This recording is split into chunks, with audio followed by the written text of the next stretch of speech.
हर दिन एक भिखारी दरवाजे के पास आकर भीख मांगता था और घर का मालिक हमेशा घर के बाहर आते ही उसे देखकर फिर जाया करता। कई बार उसके लिए गालियां भी बकता। वो कहता, तू जिंदा ही क्यों है? पूरी जिंदगी ऐसे ही भीख मांगेगा क्या? धरती का बोझ क्यों बना बैठा है? वह धक्का भी मार दिया कर ता। इतना कुछ हो जाने के बावजूद भिखारी के मुंह से सिर्फ यही निकलता कि भगवान भगवान तुम्हारे पापों को माफ करे। एक बार सेठ को धंधे में बड़ा नुकसान होने की खबर मिली। सेठ बहुत परेशान था कि तभी उसके दरवाजे पर वही भिखारी आया। गुस्से में अपना आपा खोते हुए सेठ ने उस भिखारी को पत्थर दे मारा।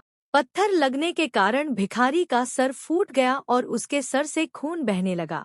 फिर भी दर्द से कराहते हुए भिखारी ने इतना ही कहा, भगवान तुम्हारे पापा को माफ करे। सेठ सोच में पड़ गए। भिखारी को पत्थर मारा, फिर भी उसने सिर्फ प्रार्थना की। सेठ ने भिखारी का पीछा करना शुरू कर दिया।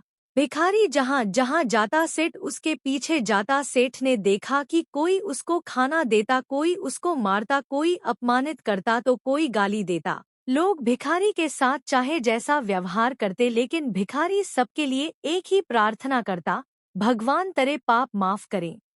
अब रात होने को आई थी। भिखारी अपने घर जाने के लिए लौटा। वो अपने घर पहुंच गया, लेकिन सेठ अब भी उसका पीछा कर ही रहा था। एक पुरानी टूटी हुई खटिया पर एक बूढ़ी औरत लेटी हुई थी, काफी कमजोर और बीमार लग रही थी। वह भिखारी की पत्नी थी। अपने पति को वापस आता देख वह खाट से उठ खड़ी हुई।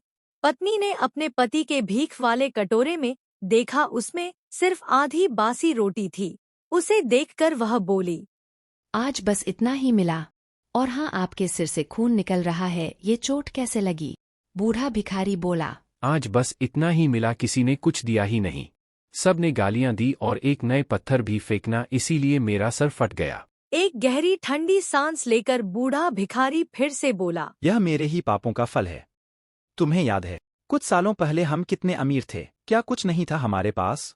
हमारे पास हर चीज जरूरत से ज्यादा थी, लेकिन हमने कभी दान नहीं किया। और उससे भी बुरा हमने उस अंधे भिखारी के साथ किया जो हमारे द्वार पर भीख मांगने आया करता था। बूढ़ी पत्नी की आंखों में आंसू आ गए। वह बोली, हाँ, हम उस बेचारे अंधे के साथ बहुत बुरा करते थे। उसका अपमान करते थे। उसे खाने के लिए रोटी की जगह कागज दिया करते। उसका मजाक उड़ाया करते और कभी कभी मारा भी करते। और वह हमेशा दुखी होकर यही कहता कि भगवान तुम्हें तुम्हारे किए की सजा देगा। उसका श्राप सच हुआ और हम इस दुख भरी जिंदगी में आ गए। भिखारी बोला, हाँ, उसका श्राप सच हुआ, इसलिए मैं किसी को बद्दुआ नहीं देता। चाहे कोई मेरे साथ कैसा भी बर्ताव करे, मैं हमेशा उसके लिए प्रार्थना करता हूँ। मैं नहीं चाहता कि कोई भी हमारे जैसे जिंदगी का अनुभव करे, किसी को भी हमारे जैसे दुखों का सामना करना पड़े। वो नहीं जानते कि वह कितना बड़ा पाप कर रहे हैं, इसलिए अनजाने में हुए पाप की ऐसी सजा किसी को भी मिले मैं नहीं चाहता। सेठ वहीं पर छुपकर यह सारी बातें सुन रहा था। अब उसे सब कुछ समझ में आ गया था।